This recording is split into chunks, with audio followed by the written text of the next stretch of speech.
Well, hello and good morning. Welcome to Sunday Morning Coffee with Dr. Childress. So, in this particular segment today, I'd like to discuss a concept called intersubjectivity. I'm going to be introducing that. That's out of Tronick and Stern and Trevarthen and a number of others. It's basically out of the research in early childhood mental health. It's a second relationship system in addition to attachment. It has to do with psychological connection. And that intersubjective system about social relatedness and psychological connection is designed to read the intention of others, what's motivating our actions. And so that's what I'm going to talk about today are the four primary organizing intentions uh, for parents in responding to their children. The This is from Daniel Stern, who's one of the top people in early childhood mental health and in discovering and elaborating what the intersubjective field is. And this is one of his statements about the intersubjective matrix, the social matrix we all live in and are all connected to. Our nervous systems are constructed to be captured by the nervous systems of others. Our intentions are modified or born in a shifting dialogue with the felt intentions of others. Our feelings are shaped by the intentions, thoughts, and feelings of others. Our thoughts are co created in dialogue, even when it's only with ourselves. In short, our mental life is co created. This continuous co creative dialogue with other minds is what I'm calling the intersubjective matrix.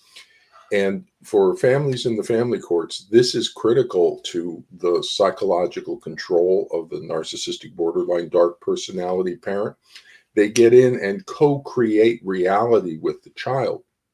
And so we're going to have to co create a different reality using the same sort of field of the intersubjective system of the brain, the psychological connection. So, understanding this relationship system, intersubjectivity, will help us both understand what's happening from the pathological parent to the child, but will also give us indications and ways to go to correct that, what they're doing. So, further from Stern here, the perception of an attributable intention seems to have its own brain localization area, a sort of intention detecting center. For example, the intention detector brain center is activated if the action, in its context, seems to have an intention. If the exact same movement is seen in a different context where there is no intention that can be attributed to it, the brain center does not activate. So we are designed neurologically to read the intentions of other people. And there's basically four organizing intentions that we can adopt as a parent in responding to our child. Two are maturation building intentions. Those are the intent to task and intent to change. Two are relationship building intentions. Those are the ones that you'll want to be using in the family courts here. Those are the intent to be with and the intent to understand. Now, the two maturation building intentions communicate to the child that I care more about what you do than who you are. So the child is being asked to constrain their behavior or their emotional expression within a certain context, either a task context, such as homework. It's a good example of an intent to task. I don't care what you want, what you think, what you feel. You need to sit down and do your homework right now. Intent to task. And the child needs to organize their response within those requirements. Or an intent to change, which is basically, I don't like what you're doing, be different. And that requires the child to organize themselves and their emotions within a social context. So both of those intentions, as we bring them to the child, help the child develop increased maturation and capacity for self-regulation. And when we're using those intentions, We want to work within what's called the zone of proximal development. That's out of Vygotsky. But the child will have and things that the child can do well, the child has mastered. So a zone of mastery. Then right outside of that is the zone of proximal development. That's where things that the child can do and accomplish and self-regulate on, that's just outside their current mastery. So with a little scaffolding support, they can reach that level. And then there's just things that the child can't manage or can't regulate.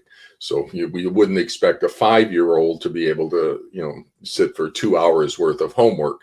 But we would expect, an 8-year-old to maybe sit for half an hour, 45 minutes. With a little scaffolding support, we can bump the child up to a little bit higher level.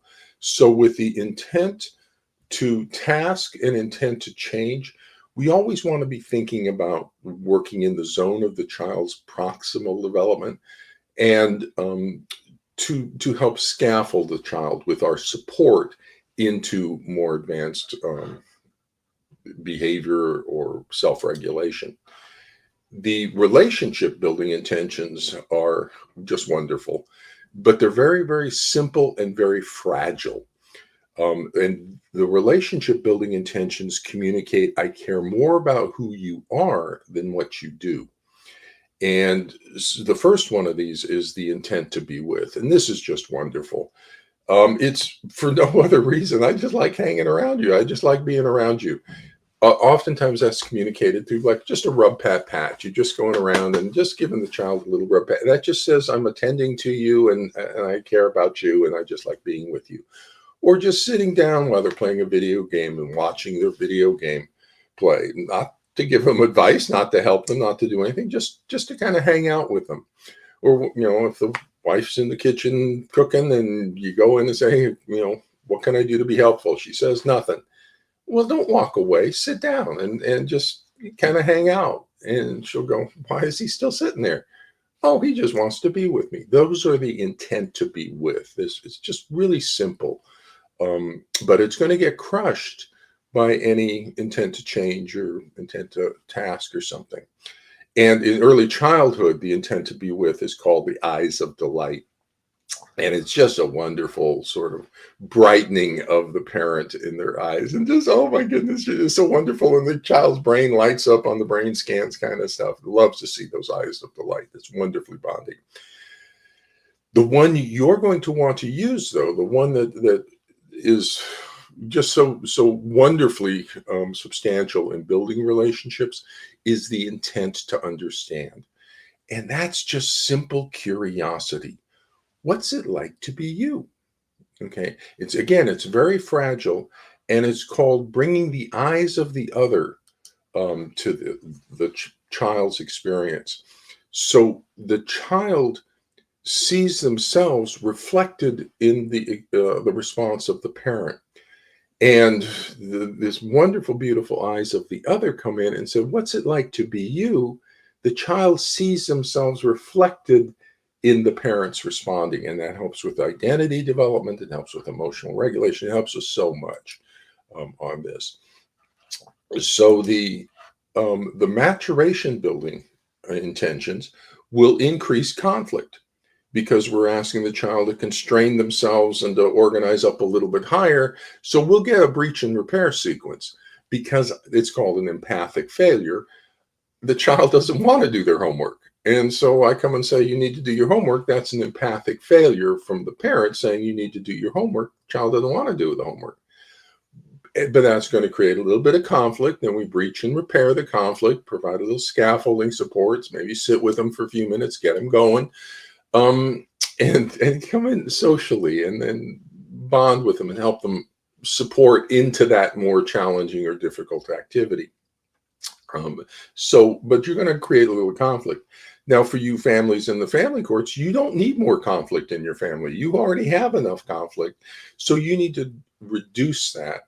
And it's the intent to understand that repairs that breach in the intersubjective field. What's going on? What's it like to be you? Now you're repairing that breach, and it's going to reduce anger and it's going to reduce conflict. And so basically, it's empathy. It's like the technical phrase for what empathy is an intent to understand. And I look at it as sort of bringing a lantern of the eyes of the other to the child's darkness of inner experience. The child kind of knows what they feel, doesn't know why they feel it, doesn't know kind of organize what's going on. And then the distorting influence of the pathological parent, they're coming up with all sorts of reasons why they feel what they feel. You're a bad parent. No, it's not. It's a grief response to being separated and all the difficulties in the family, but they're lost. And so instead of trying to change the child, intent to change, stop talking back to me, what's going on? You're just like your mom or whatever, instead of trying to change the child or intent to task, you need to get ready, and no, I don't want to get ready, get off your computer games and all the conflict. If we bring an intent to understand, it's like that's the eyes of the other helping the child understand what's going on inside of them. So whenever the child is angry, anxious, sad, anything, those are all called protest behavior. So it's protest behavior is designed to get us involved. It's designed to elicit our response, to help them organize things. So anything that gets your attention, if they're not regulated and you're not doing everything wonderfully, and all of a sudden they're doing something, climbing on something, too loud, too angry, conflict, whatever it is, if it gets your attention, that's called a protest behavior. And what we want to do is we want to get that communication going. It's a behavioral communication at that point. As protest, we want to get it into verbal communication, human language communication. And we do that by approaching with an intent to understand. So we act as if the child's protest behavior has communicative intent. So, stop talking, you can't tell me what to do. And you go, wow, that you're really upset by that. What's going on with that? Okay, what's upsetting you? Now, when you bring an intent to understand, there's a false intent. And that's where you say, what's going on for you? And the child tells you, and then you say, well, you shouldn't feel that way because, and so you invalidate their reasoning. And that's a false intent to understand. That's an intent to change. You just want to make them better. You want to, change the way they're feeling, and you're finding out what their reasons are so you can change them. An intent to understand is just that. It's just curiosity. What's it like to be you? And as you go in with an intent to understand, if there's things you don't understand, ask them. So that does not making sense to me. Why? What's going on with that? Help me understand that. And you keep going deeper and deeper, and you just stay in a very simple intent to understand what's it like to be you. And if you stay in an intent to understand, it will de-escalate conflicts because you're applying the empathy, which is a repair of the breach, what's going on.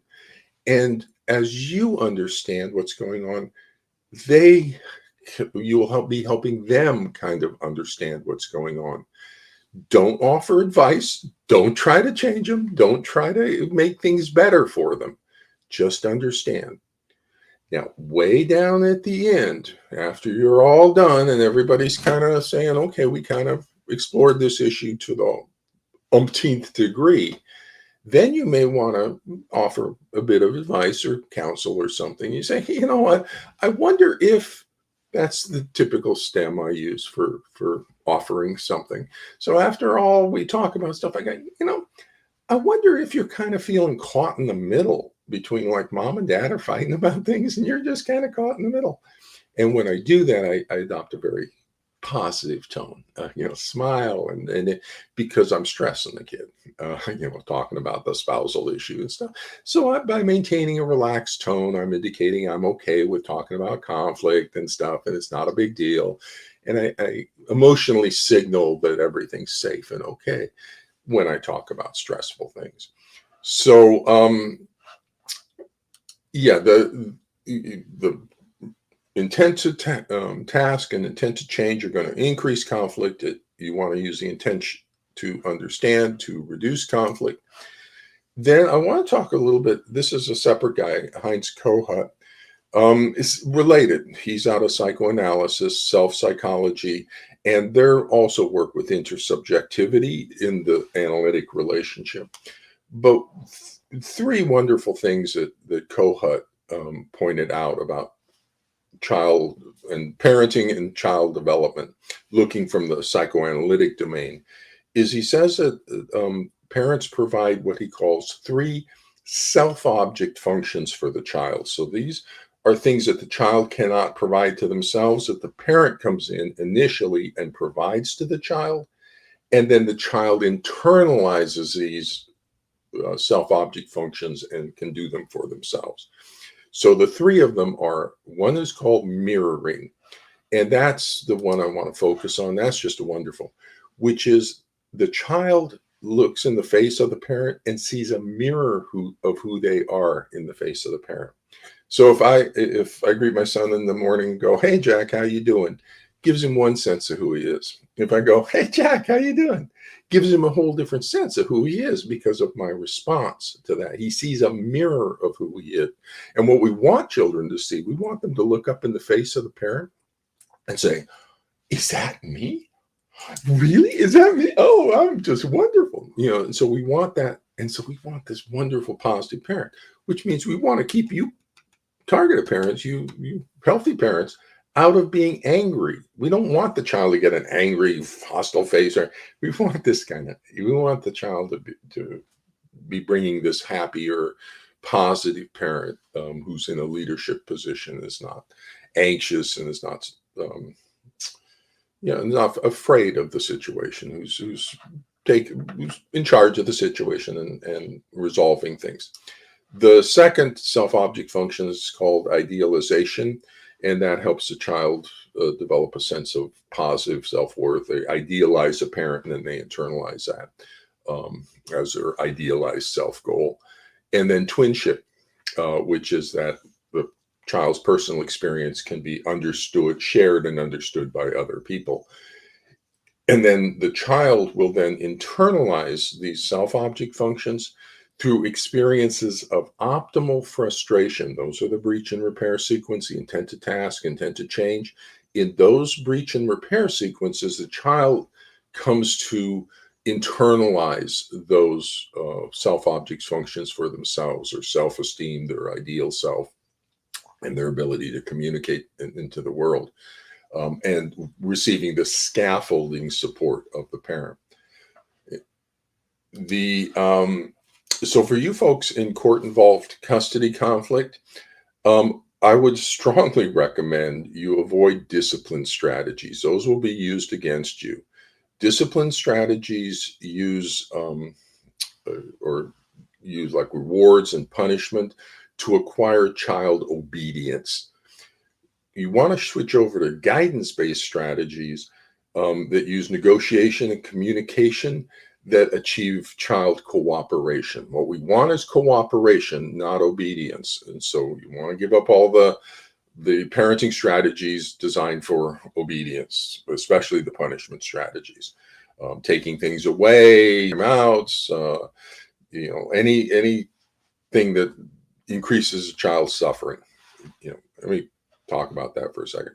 All punishment strategies work by increasing suffering. Even the reward ones, because you say, I have something you want, and I'm not going to give it to you until you do what I want you to do. So I'm going to increase your suffering until you do what I want. And that's going to be very, very problematic for your families, because the child's problem is not that they are not suffering enough and that we need to increase their suffering somehow. No. The problem is they're suffering too much. We need to decrease their suffering. So punishment strategies, don't use those. As soon as you realize you're in kind of this type of family situation, drop all the discipline strategies and shift over. And that means drop the intent to change and intent to task. Maybe not entirely, but possibly entirely. Given how bad things are in your family, you just may not want to change your homework or nothing, because you're going to avoid that conflict that's created. And then what you want to do is switch over to the guidance-based strategies. And I'll talk about those in a separate kind of coffee talk or fireside chat or something. But you want to switch over to guidance-based strategies of communication, negotiation. Essentially, that's the intent to understand guidance-based strategies. So you want to come in and what's going on and what's it like to be you, and help them understand what's motivating them about the situation without giving it to them. They need to kind of see it for themselves. And they can, and they will. The final thing I kind of want to address with this concept is that when we enter into a shared psychological state, the intersubjective field with the child, we are in a resonant attunement with them. So what's it like going on for you? And we're in a shared psychological state. Tronic calls it a dyadic state of consciousness. When we're in there, our nervous systems are resonating with each other. So now, if the child is on a up peak, if you think about this like sine waves, and the child is going up and we're going up at the same time, we're going to amplify the child's experience. It's just like with waveforms. If, however, the child's going up and we go down, then we're going to dampen the child's experience. And so that's the second one. So this is what the pathological parent is doing. So when the child comes home and they say, how are things at your dad's house? And the child says, oh, okay. And they say, really? Really? It was okay? You didn't have any problems? And the child says, well, it was a little boring. And the parent goes, oh my goodness, you poor thing. It was so boring. Dad never has anything planned for you. Well, the child, they elicit a criticism, and then they bond to that criticism and provide nurture to it.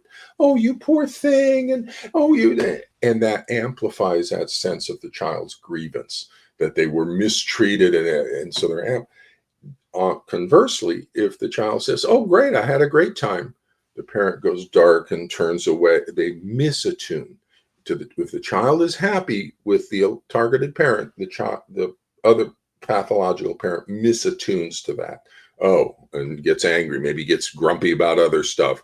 Child clearly learns this parent doesn't want me to be happy with that. If I express I'm happy with the targeted parent, that's going to make this parent upset. So they dampen those experiences. Conversely, they amplify the ones where the child is making a complaint or has some sort of grievance, and oh, you poor thing, with the nurture. So that's how they create the child's psychological state. Go back to Stern's quote, it's co-created in dialogue. And so the pathological parent is getting into them and co-creating this misattribution of a lot of feelings and a lot of situations. So the treatment for that ultimately is to use the same system, the intersubjective system, to bring that intent to understand that will form that intersubjective field, and then attune to the things that are healthy and misattune to the things that are unhealthy. So if the child is authentic or getting close to authentic, then you move and brighten into those and amplify that sense of authenticity. If the child is going delusional or something, you don't challenge the delusion, you just misattune to it. So they start to say, and you just drop away. And there's ways to do that. And so we can talk about all those things. Now, ultimately, you parents shouldn't necessarily have to be doing this. It's the therapist who should know all this stuff. And it's the therapist who should be guiding this process. And it's the therapist who should be telling you about your intentions and helping you work with them in the family session and all those sorts of things. But you don't have any therapists. Your mental health people are just the worst imaginable.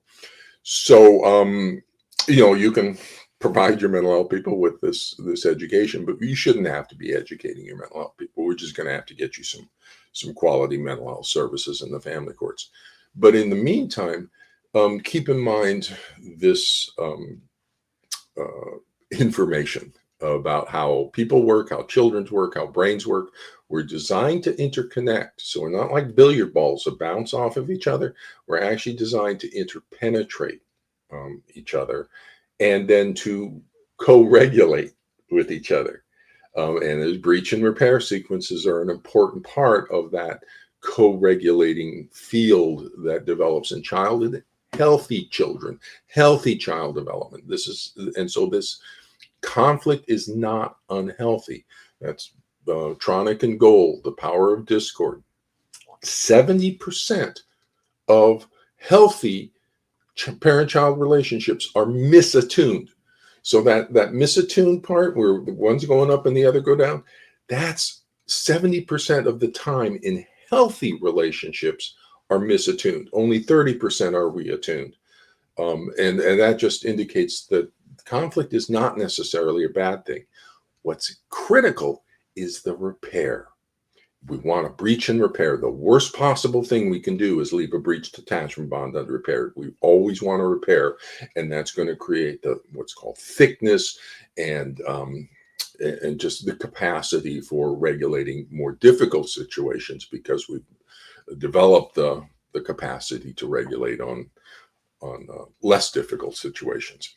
So with that, I'm going to head on out to my Sunday here, and I'll check in with you next Sunday about something else. And good luck, everybody out there. And you want a treatment plan to fix things. This is in the wrong system. Get it out of the court system. Get it over into the mental health system. Let's get you some appropriate family therapy to fix the pathology in your family. So with that, take care, everybody.